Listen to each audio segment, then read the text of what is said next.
Hello everyone. So today we are going to read The Rat Trap Lesson 4 in Vistas. ये story एक red trap seller की है। वो मतलब चूहेदान बनाता है तारों से, और जिस चीज़ से वो चूहेदान बनाता है वो भी वो मांग के ही लाता है।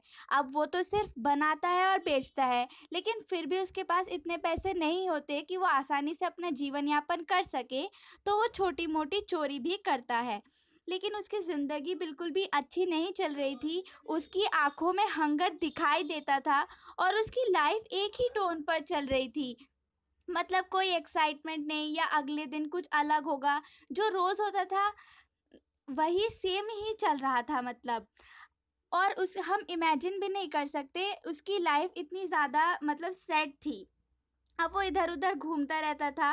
एक दिन जब वो अपने रेड ट्रैप्स के बारे में ही सोच रहा था, एक आइडिया आया उसके दिमाग में कि ये जो पूरी दुनिया है, ये एक बहुत बड़ा रेड ट्रैप है, चूहादान है, और हम सब या फिर जितने भी लोग हैं इस दुनिया में, वो सब चूहे हैं।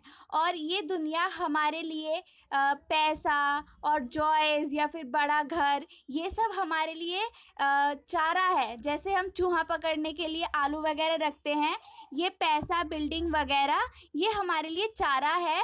और हम या फिर दूसरे लोग इसमें फंस जाते हैं।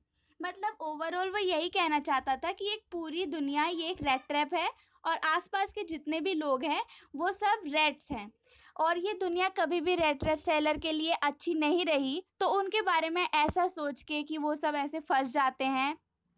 क्योंकि अब देखो, अब जैसा हम थोड़ा पैसा कमा लेते हैं, उसके बाद हम सोचते हैं और कमाएँ, तो हम उसमें ही फँसे रह जाते हैं। तो ऐसा दूसरे लोगों के बारे में सोच के रेड ट्रैप सेलर खुश होता है। अब वन डार्क इवनिंग वो ऐसे ही चल रहा था, तो उसने एक दरवाज़ा खटखटाया रात में रहने के लिए उस घर में। तो जैसा कि हमेशा होता था, लोग मुँह बना के बंद कर देते थे दरवाज़ा। अब की बार ऐसा नहीं हुआ, मुँह नहीं बनाया, बल्कि बहुत प्यार से उन्होंने अंदर बुलाया। वो एक ओल्ड मैन थे, क्रॉफ्टर। क्योंकि वो अकेले थे, उनकी ना वाइफ़ थी ना बच्चे थे, तो अब उन्हें कोई कंपनी मिल रही थी, तो उन्हें अच्छा लगा। तो जैसे ही रेड ट्रैप सेलर अंदर आए, तो उन्होंने खिचड़ी का पतीला चढ़ा दिया फायर पे कुछ बनाने के लिए, और एक बहुत बड़ी स्लाइस टोबैको की दोनों के लिए बनाई, और सोने तक कार्ड्स के साथ मजौलीस खेला। फिर ओल्ड मैन जितना जनरस थे कि टोबैको वगैरह बनाने में, खिचड़ी वगैरह बनाने में, उतना ही वो उसमें भी जनरस थे कि अपने सारे सीक्रेट्स उन्होंने रेड ट्रैप सेलर के सामने खोल के रख दिए। जैसा कि उन्होंने बताया कि जब मैं भला चंगा था, जवान था, तब मैं राम्सजो आयरन वर्क्स में काम करता था, और अब जब मैं दिन में मज़दूरी नहीं कर सकता, तो ये गाय मुझे सपोर्ट करती है। और इतना सपोर्ट करती है कि ये दूध देती है, और उसमें से क्रीमरी अलग करके मैं बेच सकता हूँ। और लास्ट मंथ तो मैंने 30 क्रोनर कमाए। तो अब रेड ट्रैप सेलर ने कुछ ऐसा मुंह बनाया होगा कि हैं तूने 30 क्रोनर कमाए, कि मतलब वो नहीं माने रेड ट्रैप सेलर। तो उन्होंने, यानी ओल्ड मैन ने, वो 30 क्रोनर दिखाए। वो खिड़की के पास एक लेदर पाउच में थे, और वो उन्होंने दिखाए।